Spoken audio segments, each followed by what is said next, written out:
जय हिंद। बिहार शिक्षा केंद्र में आप सभी का स्वागत है। आज की क्लास में हम लोग पढ़ने वाले हैं हड़प्पा सभ्यता का सामाजिक, आर्थिक और धार्मिक जीवन के बारे में जानेंगे। तो वैसे स्टूडेंट्स जो हमारे चैनल पर नए हैं तो दोस्तों चैनल को सब्सक्राइब ज़रूर करें और लाइक शेयर ज़रूर कर दें।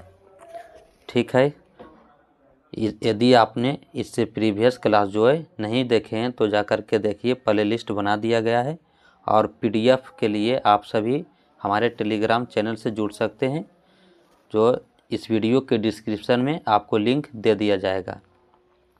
तो आइए आज की क्लास की शुरुआत करते हैं बिना देर किए।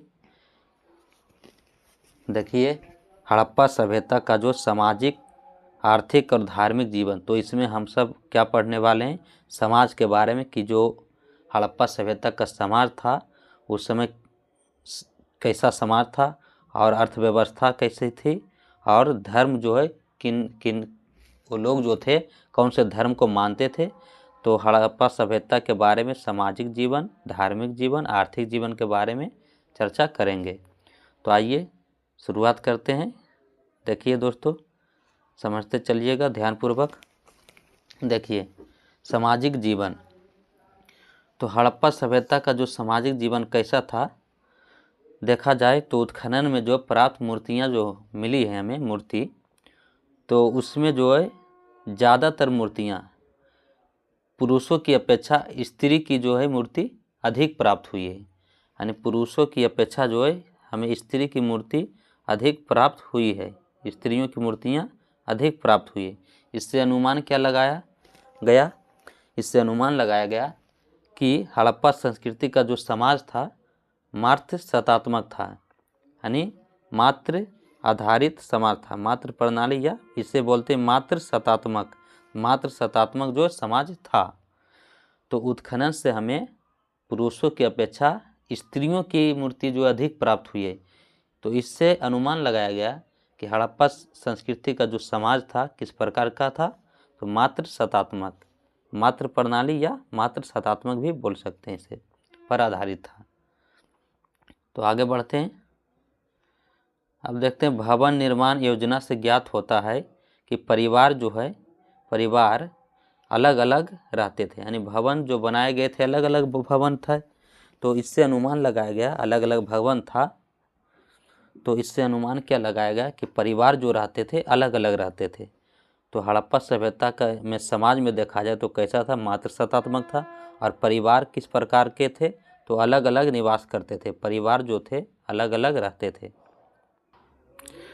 अब जानते हैं सामाजिक संगठन, यानी हड़प्पा सभ्यता के लोगों का जो सामाजिक संगठन किस प्रकार का था। तो देखा जाए तो हड़प्पा संस्कृति के जो लोग थे वो मुख्य रूप से तो शांति प्रिय लोग थे। कैसे लोग थे? शांति प्रिय लोग थे। तो हड़प्पा संस्कृति के लोग जो थे शांति प्रिय थे। और समाज में कुछ लोग अमीर थे तो कुछ लोग गरीब, यानी दो वर्ग था, एक अमीर वर्ग और एक निर्धन यानी गरीब वर्ग थे। तो समाज में धनी और निर्धन वर्ग थे। लेकिन देखा जाए तो व्यवसाय के आधार पर भी जो समाज बटा हुआ था। तो व्यवसाय के आधार पर समाज के जो है विभिन्न वर्ग अस्तित्व में पाए गए हैं। तो मुख्य रूप से देखा जाए हड़प्पा सभ्यता का जो समाज था शांति प्रिय थे, लोग शांति प्रिय थे, और धनी वर्ग भी थे और निर्धन वर्ग भी थे। लेकिन इन्हें व्यवसाय के आधार पर, यानी व्यवसाय मतलब जो काम करते थे, क्या काम कर रहे हैं उस आधार पर, पेशा के आधार पर, तो व्यवसाय के आधार पर जो है समाज जो है विभिन्न वर्ग में बटा हुआ था। जैसे 4 वर्ग देखने को मिलता है। जैसे शिक्षित वर्ग, पहला देखा जाए शिक्षित वर्ग, दूसरा व्यवसायी व दस्तकार, तीसरा श्रमिक और कृषक वर्ग, और चौथा क्या हो जाएगा, योद्धा तथा प्रशासनिक अधिकारी। तो समाज जो था उस समय 4 वर्गों में बटा हुआ था। शिक्षित वर्ग, व्यवसायी व दस्तकारी वर्ग, श्रमिक एवं कृषक वर्ग, और चौथा योद्धा तथा प्रशासनिक अधिकारी। तो शिक्षित वर्ग में जो कौन कौन लोग आते थे? शिक्षित वर्ग में जो है कौन कौन लोग आते थे? पुरोहित, चिकित्सक, ज्योतिषी, दार्शनिक, ये सब जो थे शिक्षित वर्ग में आते थे। और व्यवसायी व दस्तकार वर्ग में कौन कौन आते थे? तो उद्योगपति, जो उद्योग धंधे करते थे उद्योगपति, व्यापारी, कुंभकार, धातुकर्मी, ये सब व्यवसायी व दस्तकार वर्ग में। तीसरा श्रमिक एवं कृषक वर्ग, इसमें किसान आते थे, किसान, कृषक, श्रमिक यानी जो खेती में काम करने वाले मजदूर, और दूसरा नगरों के श्रमिक, नगर में जो काम करने वाले मजदूर थे इसमें आते थे आदि थे। तो श्रमिक एवं कृषक वर्ग में कौन लोग आ जाएंगे? किसान आ जाएंगे, कृषक, श्रमिक, खेती में काम करने वाले मजदूर, और नगरों के श्रमिक आते थे। और योद्धा तथा प्रशासनिक अधिकारी, इस वर्ग में कौन लोग आते थे? तो इस वर्ग में जो हड़प्पा संस्कृति के समाज जो है मुख्य रूप से व्यापारियों का शांति प्रिय समाज आता था। इसमें जो व्यापारी का शांति प्रिय समाज था इस वर्ग में आता था। लेकिन यहाँ के नगरों में गढ़ी, अस्त्र शस्त्र भी प्राप्त हुए हैं, यानी नगर में दुर्ग वाले भाग में, गढ़ी किसको बोला गया है? तो दुर्ग वाले भाग, दो भाग बताए थे, पश्चिमी और पूर्वी। तो दुर्ग वाले भाग को गढ़ी बोला गया है। तो नगरों के गढ़ी में जो अस्त्र शस्त्र प्राप्त हुए हैं, यानी अस्त्र शस्त्र के जो है साक्ष्य हमें मिले हैं। तो इससे पता चलता है, इससे मालूम होता है कि निश्चित रूप से एक सैनिक वर्ग भी रहा होगा। तो यानी एक सैनिक वर्ग भी रहा होगा। तो सैनिक वर्ग जो है इसमें आ जाएगा योद्धा तथा प्रशासनिक अधिकारी में। तो एक सैनिक वर्ग भी था, अस्तित्व में था। प्रशासन वर्ग भी अवश्य रहा होगा, लेकिन इसके प्रमाण जो उपलब्ध नहीं हुए हैं। ऐसा माना जाता है कि प्रशासन वर्ग भी अवश्य रहा होगा जब सैनिक वर्ग है तो, लेकिन इसका प्रमाण जो हमें प्राप्त नहीं हुआ है। तो हड़प्पा सभ्यता में जो है समाज जो है कितने भागों में बटा था? तो 4 वर्ग में विभाजित था। शिक्षित वर्ग, व्यवसायी व दस्तकार वर्ग, श्रमिक एवं कृषक वर्ग, योद्धा तथा प्रशासनिक अधिकारी। ये जो कौन से आधार पे था? किस आधार पे? तो व्यवसाय के आधार पे बटा हुआ था। और मुख्य रूप से ये लोग कैसे थे? तो शांति प्रिय लोग थे और मात्र सत्तात्मक समाज था। तो आगे बढ़ते हैं। अब भोजन, अब जानते हैं कि ये लोग भोजन जो है, अब जानते हैं भोजन के बारे में। नगरों में अन्नागारों के जो प्राप्त होने से, अन्नागार यानी जहां अनाज रखा जाता था, तो नगरों में अन्नागारों के प्राप्त होने से क्या पता चला है कि उत्पादन जो है समुचित मात्रा में होता था। यानी ज़्यादा मात्रा में उत्पादन होगा तभी तो भंडारित किया जाएगा। तो अन्नागार मिला है, तो इससे क्या पता चला है कि उत्पादन जो है समुचित मात्रा में होता था। सिंधु सभ्यता के लोगों का जो है मुख्य भोजन गेहूं और जौ था। क्या था? सिंधु सभ्यता के लोगों का जो मुख्य भोजन था गेहूं और जौ था।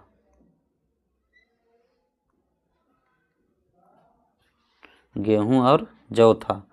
इसके अतिरिक्त चावल, राई, तिल, दाल, शाक इत्यादि, खजूर, दूध के उत्पाद भी उनके भोजन में थे।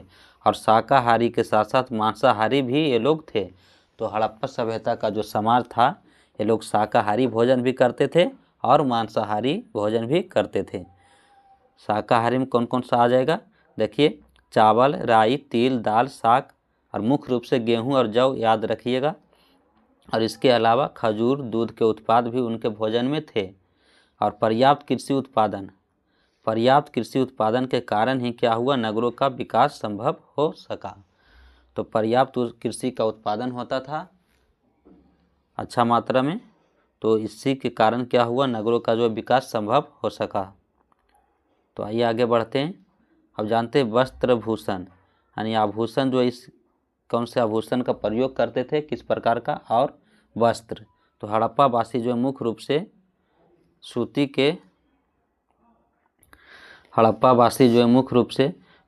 कपड़ों,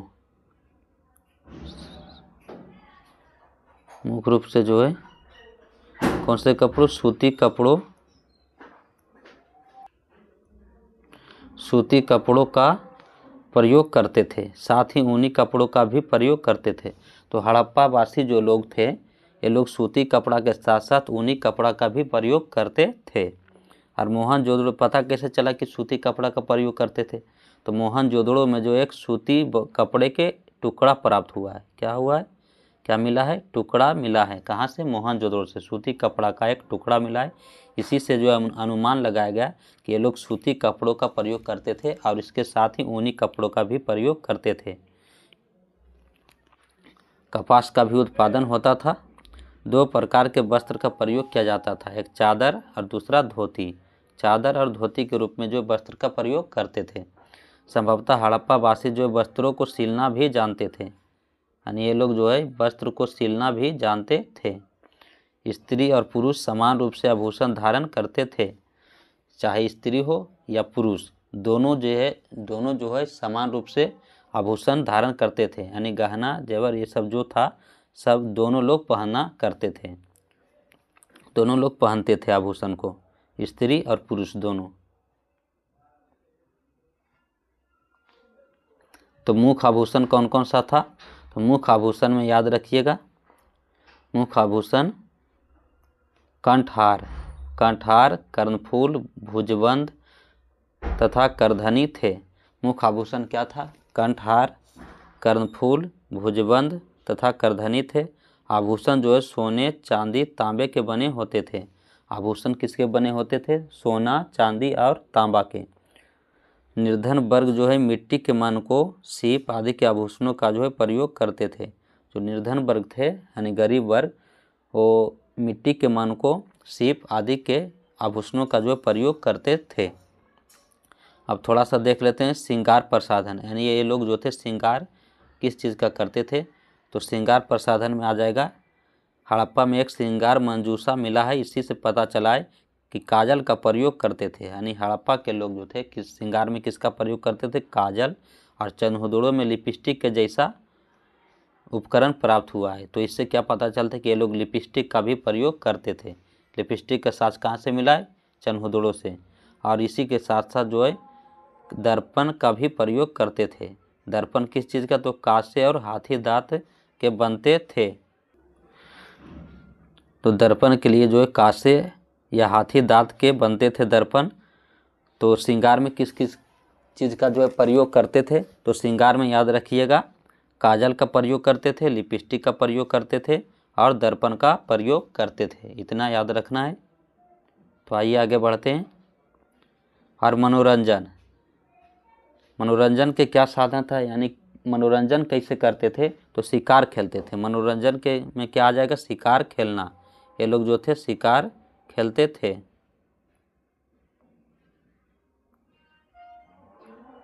शिकार खेलना, चौपड़ खेलना मनोरंजन के मुख्य साधन थे।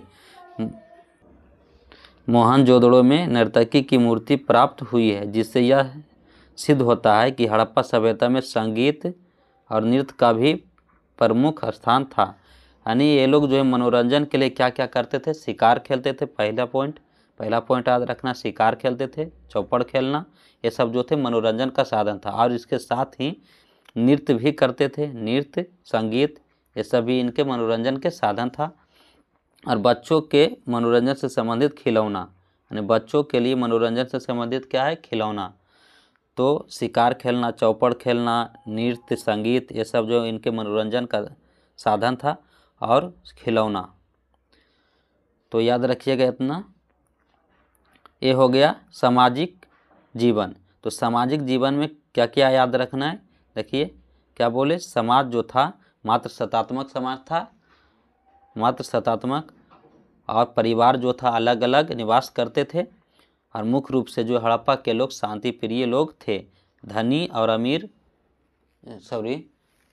वर्ग और निर्धन वर्ग, दो वर्ग थे, लेकिन व्यवसाय के आधार पर भी इन्हें समाज को जो है बांटा गया था, बटे थे।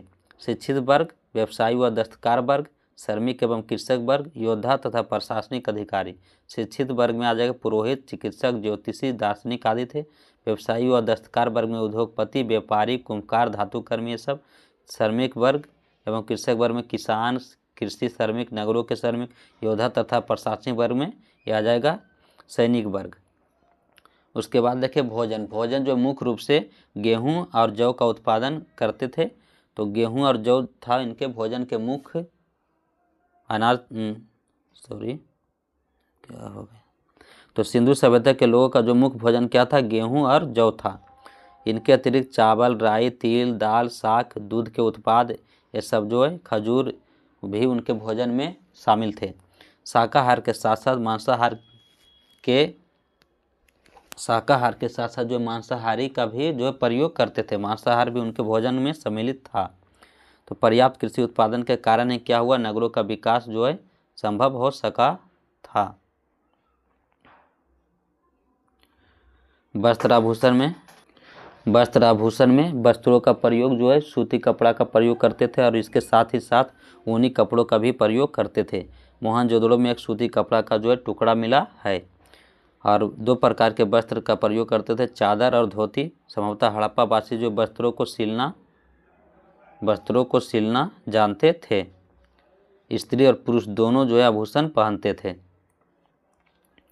मुख्य आभूषण क्या था, तो कंठार, कर्णफूल, भुजबंद, ये सब जो था मुख्य आभूषण था। आभूषण किस चीज़ के बने होते थे, तो सोना, चांदी, तांबे के जो है बने होते थे आभूषण। निर्धन वर्ग मिट्टी के मानकों, सीप आदि के आभूषणों का प्रयोग करते थे। श्रृंगार में याद रखिएगा, श्रृंगार में काजल का प्रयोग करते थे, लिपस्टिक का प्रयोग और दर्पण का प्रयोग करते थे। मनोरंजन के साधन क्या था, तो शिकार खेलना, चौपड़ खेलना, ऐसा मनोरंजन के साधन थे। नृत्य, संगीत और बच्चों के लिए खिलौने, सब जो थे मनोरंजन के साधन थे। तो आप जानते हैं आर्थिक जीवन के बारे में, इकोनॉमिक लाइफ, आर्थिक जीवन। तो आर्थिक जीवन के बारे में हमें पता कहाँ से चलता है, तो उत्खनन से जो है प्राप्त प्रमाणों से ज्ञात होता है कि हड़प्पा वासियों का आर्थिक जीवन पर्याप्त रूप से विकसित था। यानी इनका जो आर्थिक जीवन था पर्याप्त रूप से विकसित था। उत्खनन से प्राप्त जो प्रमाण मिला है उसी के आधार पर पता चला है। तो कृषि जो था, कृषि, उद्योग एवं व्यापार बड़े पैमाने पर किए जाते थे। यानी खेती, कृषि किया जाता था, उद्योग भी लगे हो थे और व्यापार जो है बड़े पैमाने पर किए जाते थे। कृषि जो है विस्तृत क्षेत्र में तथा व्यापक स्तर पर की जाती थी। कृषि जो है विस्तृत क्षेत्र में तथा व्यापक स्तर पर की जाती थी। आर्थिक जीवन में कृषि और पशुपालन का जो है सर्वप्रमुख स्थान था। कृषि और पशुपालन आर्थिक जीवन में देखा जाए तो खेती और पशुपालन का जो है सर्वप्रमुख स्थान था। हड़प्पा वासी जो गेहूं, जौ, मटर, तिल, सरसों, कपास, चावल आदि अनाज का उत्पादन करते थे। हड़प्पा वासी जो लोग थे गेहूं, जौ, मटर, तिल, सरसों, कपास, चावल आदि अनाज का उत्पादन जो है करते थे। हड़प्पा वासी मुख्य रूप से बैल, गाय, भैंस, बकरी, भेड़ और सुअर पालते थे। मुख्य रूप से पशुपालन में देखा जाए तो बैल को पालते थे, गाय, भैंस, बकरी और भेड़, सुअर पालते थे। और इसके साथ ही साथ हिरन, खरगोश, इसके साथ ही ऊँट, गधे, कुत्ता, बिल्ली, बंदर, खरगोश, हिरन, हाथी और गैंडे से भी परिचित थे। यानी इन सब से भी वो लोग परिचित थे।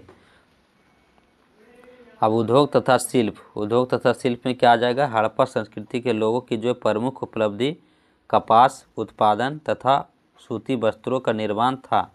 यानी ये लोग जो थे कपास का उत्पादन करते थे तथा सूती वस्त्रों का निर्माण करते थे, जिसका निर्यात किया जाता था। निर्यात यानी एक देश से दूसरे देश में भेजना क्या कहलाता है, निर्यात। और दूसरे देश से हम लोग यदि मंगा रहे हैं तो उसे बोलेंगे आयात। कोई वस्तु यदि मंगा रहे हैं तो आयात, और यहाँ से भेज रहे हैं तो निर्यात।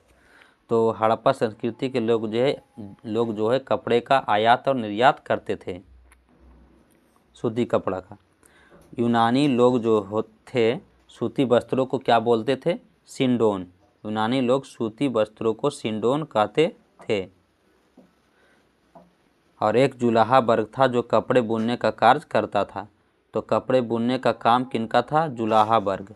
जुलाहा वर्ग का काम क्या था, कपड़ा बुनना, कपड़ा सिलना या बुनना। तो ये हो गया उद्योग तथा शिल्प। आगे बढ़ते हैं। ईंट निर्माण भी एक मुख्य व्यवसाय था और मकान का निर्माण करने वाला एक राजगीर वर्ग था। यानी जो मकान का निर्माण करता था उसे क्या बोला गया, राजगीर वर्ग को जो मकान निर्माण करते थे, राजगीर वर्ग। और ईंट का भी निर्माण होता था यहाँ। मोहरे बनाने का व्यवसाय जो है प्रचलित था। मोहरे किस चीज़ की बनी होती थी, तो सेलखड़ी, याद रखिएगा बहुत महत्वपूर्ण, सेलखड़ी और मिट्टी की बनाई जाती थी। मुहर जो है हड़प्पा सभ्यता में मुहर सेलखड़ी और मिट्टी की बनाई जाती थी। अन्य व्यवसाय नाव बनाना बढ़ई का काम था। शिल्प एवं कुम्हार का व्यवसाय जो उच्च कोटि का था। कुम्हार लोग जो थे चाक पर मिट्टी के बर्तन यानी बर्तन और मोहरे जो है उत्तम विधि से आग में पकाकर बनाते थे, तो आग में पकाते थे। शिल्प में कुम्हार का व्यवसाय जो उच्च कोटि का था, वे चाक पर बर्तन बनाकर मोहरे उत्तम विधि से आग में पकाते थे। आगे बढ़ते हैं। चनहुदड़ो। चनहुदड़ो में क्या मिला है? मन के बनाने का केंद्र था। तो चनहुदड़ो मन के बनाने का केंद्र था। तांबा, कांसा, सोना, चांदी, धातुओं के आभूषण तथा विभिन्न वस्तुएं बनाई जाती थी। तो चनहुदड़ो में मन के बनाने का केंद्र था। तांबा, कांसा, सोना, चांदी, ये सब जो है धातुओं के आभूषण तथा विभिन्न वस्तुएं जो बनाई जाती थी। धातु कर्म भी एक प्रमुख उद्योग था। सिंधु संस्कृति के लोगों की आभूषण बनाने की जो कला अद्वितीय थी, यानी ऐसी कला और जो किसी सभ्यता में देखने को नहीं मिली है। सिंधु सभ्यता के जो लोग थे, इनका आभूषण बनाने की जो कला थी अद्वितीय थी, यानी सबसे अलग। आप जानते हैं व्यापार तथा प्रौद्योगिकी। व्यापार जो किस प्रकार से होता था? तो व्यापार जो वस्तु विनिमय द्वारा होता था। वस्तु विनिमय का मतलब क्या हुआ कि ये वस्तु देकर वस्तु लेना, यानी व्यापार करना है तो एक वस्तु देता था और जिसकी ज़रूरत होती थी उसे दिया जाता था, और जिसे ज़रूरत होता था वो वस्तु जो है वो वस्तु प्राप्त करता था। तो वस्तुओं का अदला बदली, सीधे समझना है, वस्तुओं का अदला बदली वस्तु विनिमय कहलाता था। तो व्यापार जो होता था वस्तु विनिमय के द्वारा होता था। किसके द्वारा? वस्तु विनिमय के द्वारा होता था।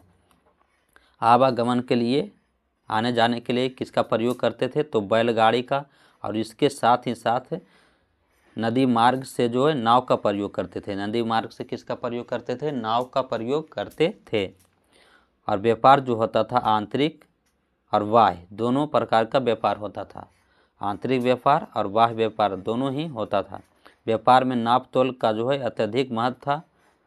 तो नाप तोल में किसका प्रयोग करते थे? बटखारा का। जो दशमलव का प्रयोग जानते थे, ये लोग जो थे दशमलव का प्रयोग जानते थे। नाप तोल में बटखारा का प्रयोग करते थे। बाट, क्या बोला गया? बाट। तो ये जो 16 या उसके आवर्तकों का प्रयोग करते थे बाट में, यानी 16, उसके बाद 32, 64, इस तरह का जो है बाट का प्रयोग करते थे।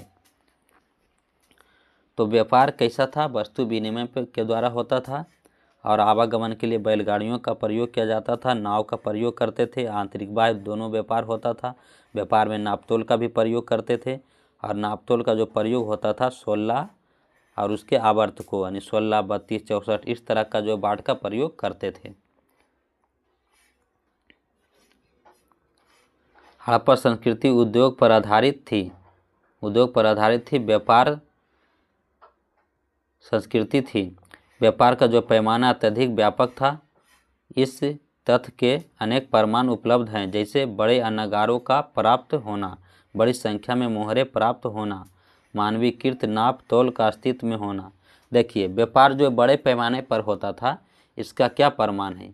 तो प्रमाण है, अनेक प्रमाण है, जैसे बड़े अन्नागारों का प्राप्त होना, यानी बहुत बड़ा जो है अन्नागार मिला है। अनाज के भंडार, अनाज को जो है एक जगह पे रखा जाता था।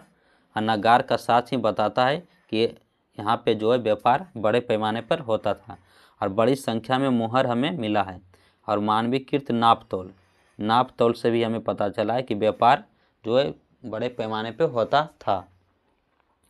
लेकिन यह स्पष्ट है कि कच्चा माल हड़प्पा संस्कृति के लोगों को बाहर से मंगाना पड़ता था। कच्चा माल जो है कहाँ से मंगाते थे? बाहर से मंगाना पड़ता था। तो कच्चा माल किसे बोलते हैं? जैसे कोई चीज़ बनाना है तो उसके लिए जो सबसे ज़रूरी चीज़ है मूलभूत, जैसे गुड़ बनाना है तो गन्ना उसके लिए क्या हो जाएगा? कच्चा माल। कपड़ा बनाना है तो उसके लिए क्या चाहिए? वस्त्र बनाने तो कपड़ा चाहिए, तो क्या हो जाएगा? कच्चा माल। तो इस तरह से कच्चा माल जो है हड़प्पा संस्कृति के लोग बाहर से मंगवाते थे और यहाँ पे बनाते थे। आगे बढ़ते हैं। अब धातुएं बहुमूल्य पत्थर, सीपे, मूंगे उन्हें बाहर से मंगाने पड़ते थे। जो धातु था और बहुमूल्य पत्थर, सीपे, मूंगे उन्हें कहाँ से मंगाते थे? बाहर से। तो बाहर से कौन कौन से चीज़ मंगाते थे? कौन कौन सी चीज़ें? तो धातु हो गया, बहुमूल्य पत्थर हो गया, सीप, मूंग, ये सब जो है बाहर से मंगाते थे। लेकिन मुद्रा का जो कोई प्रमाण नहीं मिला है। तो इससे क्या पता चलता है कि वस्तु विनिमय के द्वारा जो व्यापार होता था, मुद्रा का प्रमाण मिला ही नहीं है। तो इससे ज्ञात होता है कि यह अनाज और निर्मित वस्तुओं को बाहर ले जाते थे और उसके बदले में कच्चा माल लाते थे। यानी मुद्रा का कोई प्रमाण नहीं मिला है। तो इससे क्या पता चलता है कि ये लोग जो थे, हड़प्पा के लोग, अनाज और निर्मित वस्तु को बाहर ले जाते थे और उसके बदले में कच्चा माल लाते थे।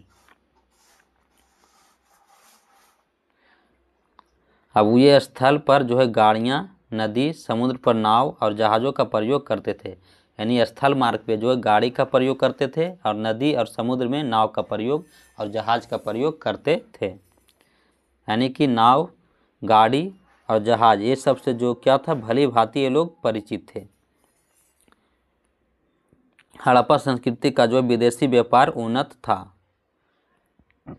व्यापार समुद्री मार्ग से मेसोपोटामिया के सुमेर लोगों से होता था और मिस्र में भी सिंधु सभ्यता की अनेक वस्तुएं प्राप्त हुई हैं। तो व्यापार जो है यानी कि विदेश से कहाँ कहाँ? मेसोपोटामिया के सुमेर लोगों से होता था और मिस्र से भी व्यापार होता था। अब जानते हैं धार्मिक जीवन। इनका धार्मिक जीवन जो है कैसा था? Religious life. तो हड़प्पा और मोहनजोदड़ो में अनेक मोहरे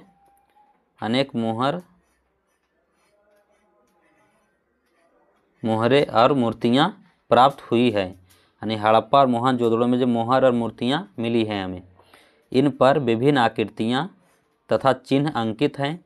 इन मोहरों के आधार पर वहाँ के लोगों के धार्मिक विचारों तथा विश्वासों के विषय में जाना जा सकता है कि हड़प्पा और मोहनजोदड़ो में जो मोहर मिला है और मूर्ति हमें प्राप्त हुई है, इन्हीं के आधार पर जो है और उस पर कुछ आकृतियाँ मिला है और चिन्ह मिला है। तो इसी के आधार पर उनके धार्मिक विचार और विश्वास को समझा जा सकता है, जाना जा सकता है।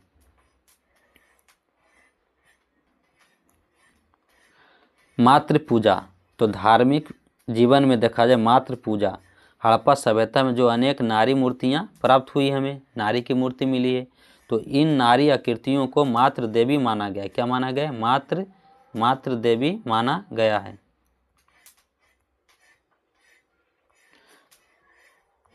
मातृ देवी माना गया है।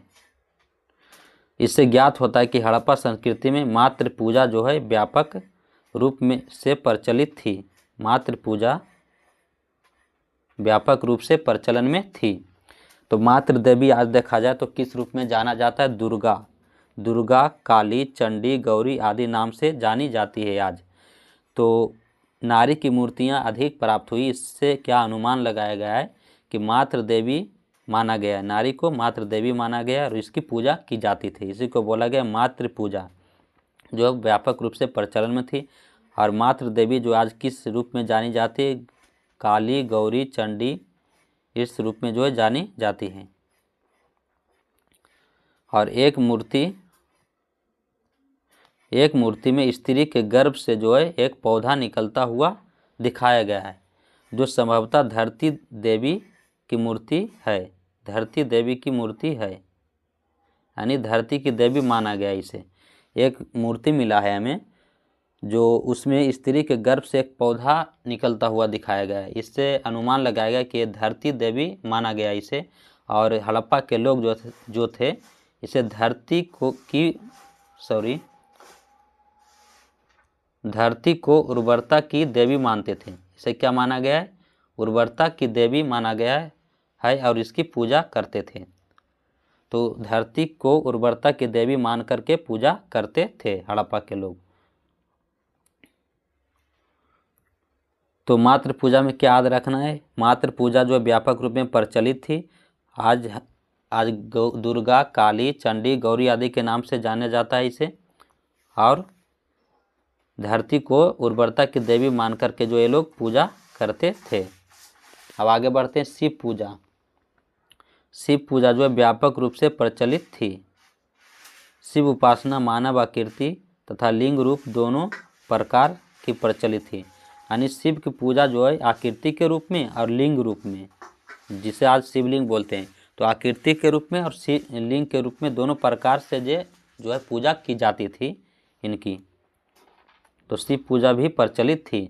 और पशु पूजा यानी पशु की भी पूजा की जाती थी। हड़प्पा सभ्यता में पशु की भी पूजा की जाती थी। तो कौन कौन से पशु थे?